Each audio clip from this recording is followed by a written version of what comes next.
So hey guys, welcome back to another novel explanation of Renegade Immortal and I hope कि तुम लोग बहुत ही ज़्यादा अच्छे और मज़े में होगे। और वीडियो में आगे बढ़ने से पहले कहना चाहूँगी कि अगर तुमने इससे पहले का एपिसोड अभी तक चेकआउट नहीं किया है तो क्या कर रहे हो, जाओ और जाके उसे देखो, वरना यहाँ तुम्हें कुछ समझ नहीं आने वाला है और जिसका कि लिंक तुम्हें यहाँ आई बटन या डिस्क्रिप्शन में या फिर पिन कमेंट में ज़रूर मिल जाएगा। और अगर देख लिया है तो बिना किसी देर के आज के इस वीडियो को शुरू करते हैं। सो बीस, जैसा कि हमने लास्ट वीडियो में देखा था जहां पर वांग लिन कॉल सेट से बाहर आ जाता है क्योंकि उसे वहां पर से जैन डीमन क्लन के जो फाउंडिंग एंसेस्टर थे उनकी बॉडी से वो ब्लड मिल चुका था। इसी के साथ वहां पर वांग लिन को एक पसंद की सोल भी मिली थी जो कि यहां से नहीं बल्कि कनियन प्लेनेट से बिलोंग करता है, जो कि वांग लिन का फ्यूचर डेस्टिनेशन होने वाला है। इसी वजह से वांग लिन उसे अपने साथ रख लेता है, जिसके साथ ही वांग लिन को यहाँ पर शीतलन भी मिल जाता है, जिसमें कि फाइनली अब उस डीमन चाइल्ड की बॉडी को पूरी तरीके से अपने कंट्रोल में ले लिया है। इसी के साथ शीतल यहाँ पर वांग लिन को अपनी बैक स्टोरी के बारे में भी बताना शुरू कर देता है, जो कि हम आज के इस वीडियो में सुनने वाले हैं। और अब आगे सो होमस हमारे इस चैप्टर के स्टार्टिंग में ही हमें सीतुन बताता है कि चलो फिर आज मैं तुम्हें वो सीक्रेट बता ही देता हूँ कि आखिर मैंने इस दुनिया में कल्टीवेशन को क्यों सीखा। जिसके साथ ही वो बहुत ही सीरियस लुक के साथ उसे बताता है कि मैंने कल्टीवेशन इसलिए सीखा ताकि मैं इस पूरी दुनिया की जितनी भी ब्यूटीज हैं उन्हें अपने पावर के दम पर हर जगह से ले लूँ और उन्हें हमेशा के लिए अपना ट्रेजर बनाकर रखूँ। इसी वजह से मैंने 4 सेकंड प्लेनेट पर कल्टीवेशन भी किया, लेकिन मुझे कल्टीवेशन करना बहुत ही ज़्यादा पकाऊ लगता था। इसी वजह से जब मैं फाउंडेशन लेवल तक पहुंचा तो मैं कल्टीवेशन को छोड़ना चाहता था। और जैसा कि तुम जानते हो कि मैं जो चाहता हूं मैं वो करके रहता हूं, और मैंने ऐसा किया भी। और मैंने कुछ वक्त के लिए अपने कल्टीवेशन को रोक दिया और इस मौके का फ़ायदा उठाकर मैं एक छोटे से प्लेनेट पर चला गया जहां पर कोई भी कल्टीवेटर नहीं था। और कहते हैं ना कि अंधों में कान्हा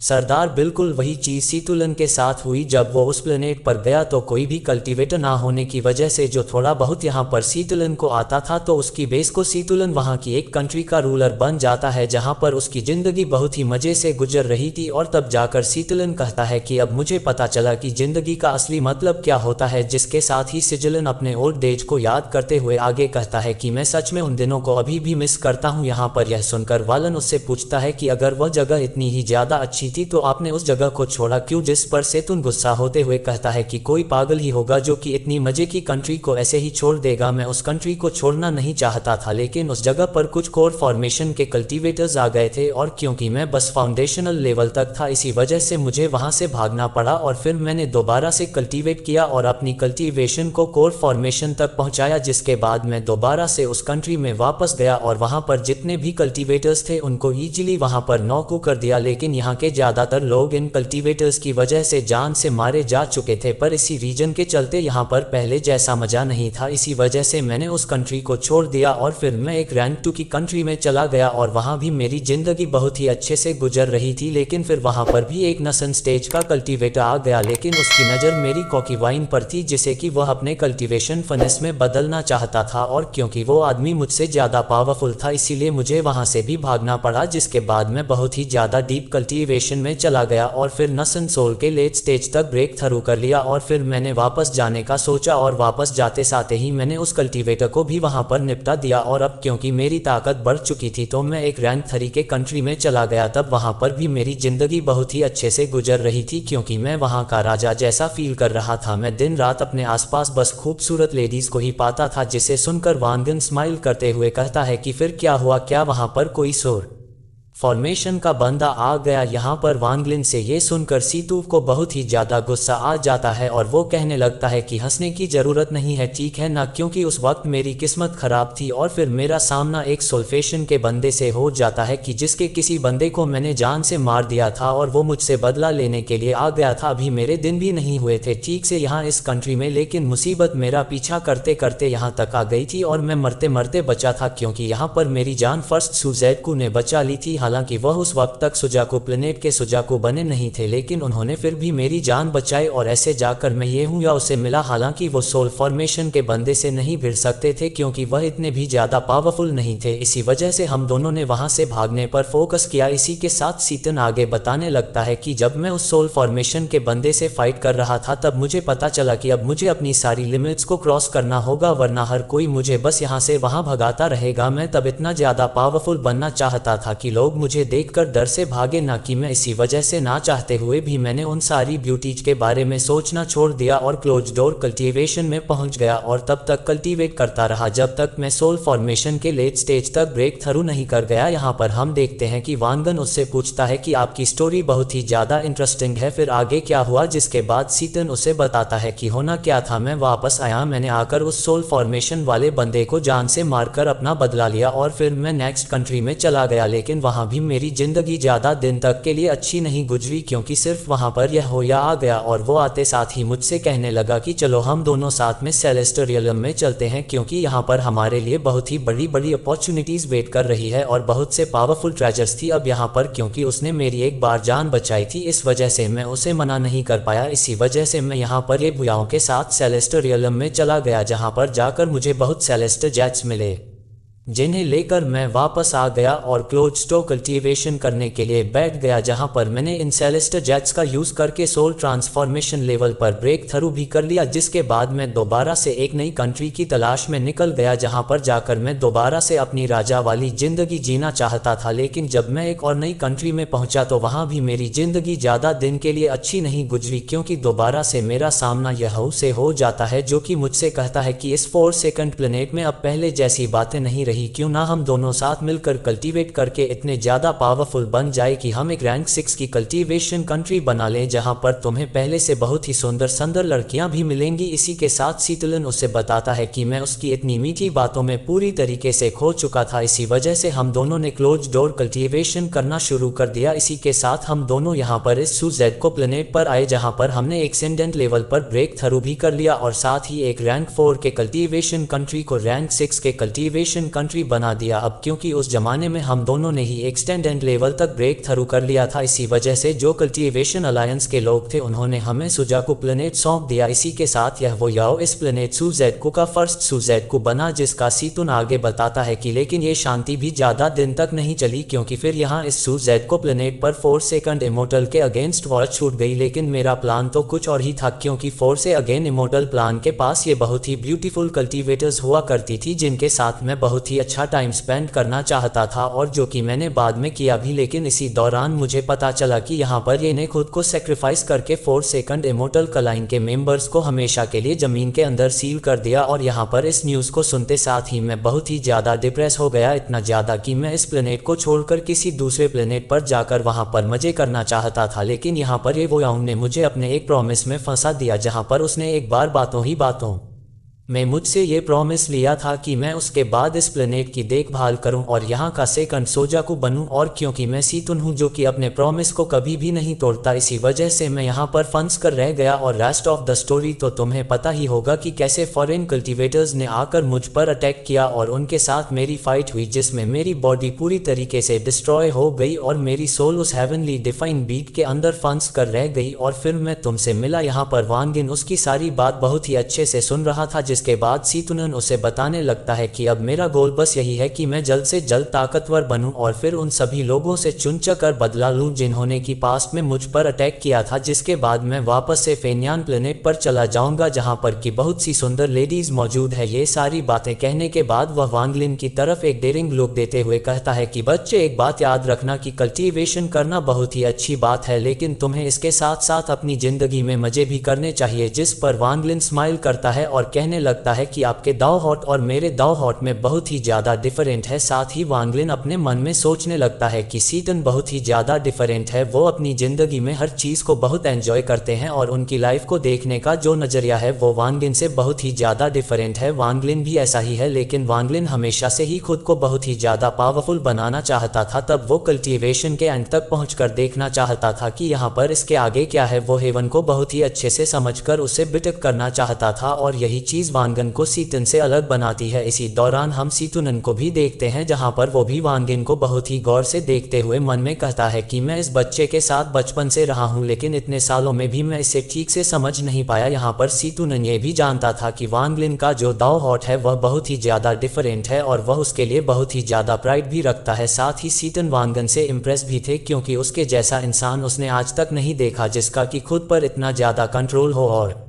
वो किसी को भी इजीली फॉलो नहीं करता, खुद को हर एक सिचुएशन में इतना ज़्यादा काम रखता है और खुद के ऊपर इतना ज़्यादा कंट्रोल कि कोई भी चीज़ उसे इजीली डिस्ट्रैक्ट नहीं कर सकती। और ऐसा सिर्फ उसने आज तक अपने बहुत ही अच्छे फ्रेंड यानी कि रेयू में ही देखा था। भले ही जितना ज़्यादा आर्रोगेंट बन जाए, लेकिन उसके दिल में फर्स्ट जनरेशन के सुजाकू के लिए बहुत ही ज़्यादा रिस्पेक्ट है, क्योंकि फर्स्ट जनरेशन के सुजाकू यानी कि रेयू ने जीतूनन की उस टाइम पर हेल्प की जब सब ने उसका साथ छोड़ दिया था। और ऐसा कहने में कोई दो राय नहीं कि सीतूनन रेयू को अपना बड़ा भाई मानता था और बस उसी की वजह से यहाँ पर सीतूनन सुजाको प्लेनेट पर रुक गया और उसे हमेशा प्रोटेक्ट करता रहा। इन्हीं सारे इमोशन के साथ हम देखते हैं कि वांग लिन को सीतून बहुत ही गौर से देख रहा था, जहाँ पर वांग लिन भी उससे बहुत ही गौर से देख रहा था। इसी दौरान सीतून वांग लिन से कहने लगता है कि इन सब बातों में अब कुछ नहीं रखा, इसलिए तुम्हें जल्द से जल्द सुजेड को टॉम के अंदर जाना चाहिए, जहाँ पर कि एक कल्टीवेशन प्लेनेट क्रिस्टल मौजूद है जिसके अंदर से कि तुम्हें अपने सोलर फ्रेगमेंट को बाहर निकाल कर खुद को इस प्लेनेट से हमेशा हमेशा के लिए आज़ाद कर लेना चाहिए। और तुम्हें इस वक्त सबसे ज़्यादा फोकस इसी काम पर करना होगा, क्योंकि मैं भी जानता हूं कि तुम नहीं चाहोगे कि तुम्हारी लाइफ एंड डेथ का कंट्रोल किसी के हाथों में हो। यहाँ पर उसका मतलब जोगजी से है, जो कि इस वक्त पूरी तरीके से पगला चुका है। वो इस पूरे प्लेनेट को डिस्ट्रॉय करने में लगा हुआ है। जिसके बाद हम बैंगलिन को देखते हैं जो सीतूनन को ही बहुत ही गौर से सुन रहा था। और फिर सीतून आगे बताता है कि लेकिन तुम्हें एक बात याद रखना होगा कि तुम जब सुजेड को टॉम में जाओ तो तुम्हें वहां पर केयरफुल रहना होगा, क्योंकि उसके अंदर बहुत ही मिस्टीरियस पावर्स हैं। ऐसी मिस्टीरियस पावर्स की सिर्फ सुजाकू प्लेनेट का जो सुजाकू है वही उसके अंदर एंटर हो सकता है। इवन की एक एक्सटेंडेड लेवल का कल्टीवेटर भी उसके अंदर नहीं जा सकता। लेकिन लकीली यहाँ पर एक ट्विस्ट यह है कि जो एक्सटेंडेड लेवल के नीचे के जो कल्टीवेटर्स होते हैं यानी कि सोल ट्रांसफॉर्मेशन लेवल के बंदे, वो इसके अंदर इजीली जा सकते हैं। और जैसा कि तुम सभी जानते हो कि इस वक्त वांग लिन सोल ट्रांसफॉर्मेशन लेवल पर है, तो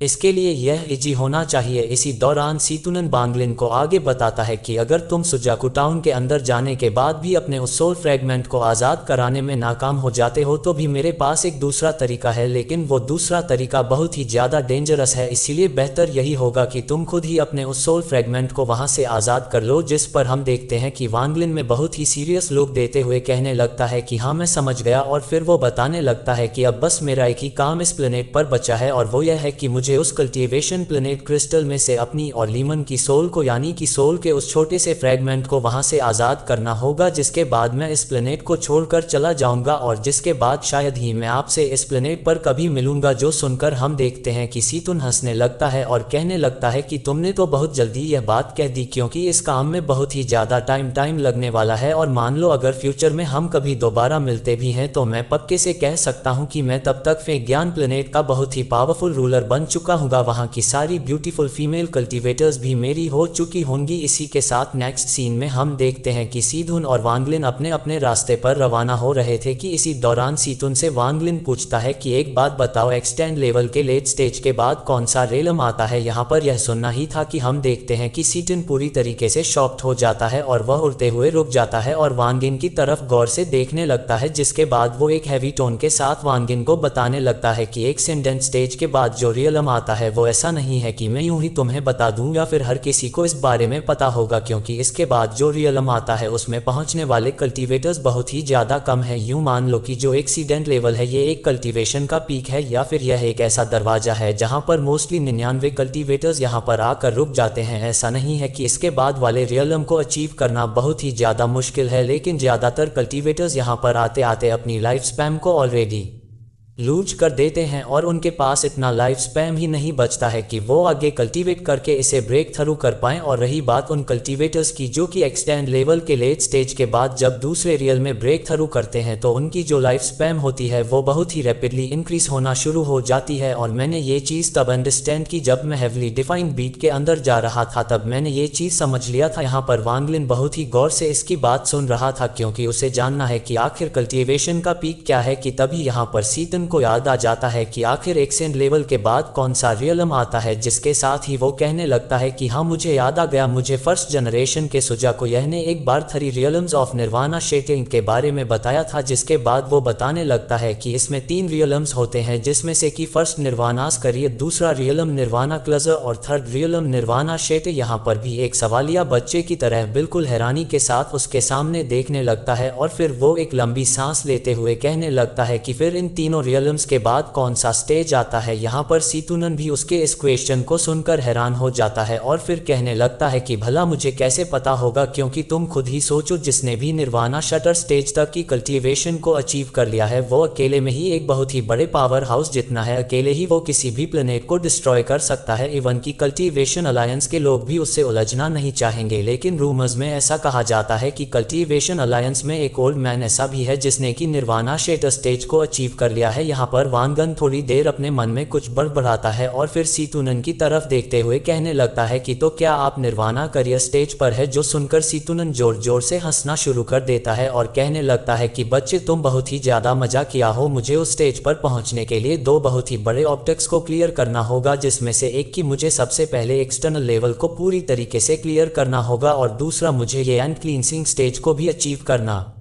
होगा, जो कि मेरे डोमेन से रिलेटेड है, जिससे कि हमारी डोमेन में बहुत ही ज़्यादा चेंजेस आ जाते हैं और इन्हें करने के बाद ही मैं तब जाकर निर्वाणास करियर स्टेज पर पहुंच सकता हूं। इसी के साथ वह वान ग्लिन को आगे बताने लगता है कि जब मैं हेवन डिफाइन बीट के अंदर जा रहा था तो उससे पहले मैं ऑलमोस्ट यंग क्लींसिंग स्टेज को टच करने वाला था, लेकिन हेवन डिफाइन बीट के अंदर ट्रैप हो जाने की वजह से मैं वहां पर कल्टीवेट नहीं कर पाया। लेकिन मुझे मेरी डोमेन की बहुत ही अच्छे से अंडरस्टैंडिंग हो गई थी, इसी वजह से मैंने ये नहीं एंड क्लींजिंग स्टेज को अचीव कर लिया है, जो कि मेरे डोमेन से रिलेटेड है। और अब बस मुझे क्लोज डोर कल्टीवेट करना होगा, जो कि मैं अपनी बॉडी से ही कर सकता हूं, जो कि अब मुझे मिल चुकी है। यहाँ पर यह सारी बातें सुनने के बाद वान ग्लिन पूछने लगता है कि आखिर जो क्यूजी इस वक्त किस लेवल पर होगा, क्या वो भी निर्वाणास करियर स्टेज पर होगा। जिस पर सेतुन मुंह बनाते हुए कहने लगता है कि आखिर तुमने उस खूसट बुड्ढे की बात कर कैसे डाली, उस जैसा घटिया इंसान इस स्टेज के आसपास भी भटकने के लायक नहीं। जो सुनकर वान ग्लिन कहने लगता है कि लेकिन उसके पास टेलीविजन अलायंस से मिला हुआ सूजेड को सील मौजूद है। यहाँ पर यह सुनकर सीतुन थोड़ा अप्रिशिएट करते हुए कहने लगता है कि हाँ, इस चीज को अचीव करना भी कोई मामूली बात नहीं है, इसलिए मैं मानता हूँ कि जोजी एक टाइटल एक्सटर्नल लेवल का कल्टीवेटर है। लेकिन ये जो सूजेड को सील है ये दो धारी तलवार की तरह है, जिससे कि जब कोई यूजर इसे यूज करता है तो उसकी लाइफ स्पैन भी बहुत ही बुरी तरीके से डैमेज हो जाती है। कल्टीवेशन अलायंस ने एक बहुत ही पावरफुल ट्रेजर यहाँ पर उसे दिया हो, लेकिन ये फिर भी मेरी नजरों में इतना भी ज्यादा खास नहीं है, क्योंकि इससे भी कई गुना पावरफुल टेक्निक्स और मेथड कल्टीवेशन अलायंस के पास मौजूद है। इसी के साथ सीतुन आगे बताने लगता है कि अगर तुम्हारे पास सूजेड को सील हो और साथ ही कल्टीवेशन प्लेनेट क्रिस्टल भी हो तो इससे तुम्हारी जो कल्टीवेशन ये कई गुना ज्यादा फास्ट हो जाती है और तुम एक टाइटल एक्सीडेंट लेवल के कल्टीवेटर भी कहलाते हो। इसी दौरान हम देखते हैं कि वान ग्लिन उससे पूछने लगता है कि आपने मुझे एक बार सेलेस्टल ट्रेजर के रैंक्स के बारे में बताया था, जिस पर सेतुन बताने लगता है कि हाँ, जो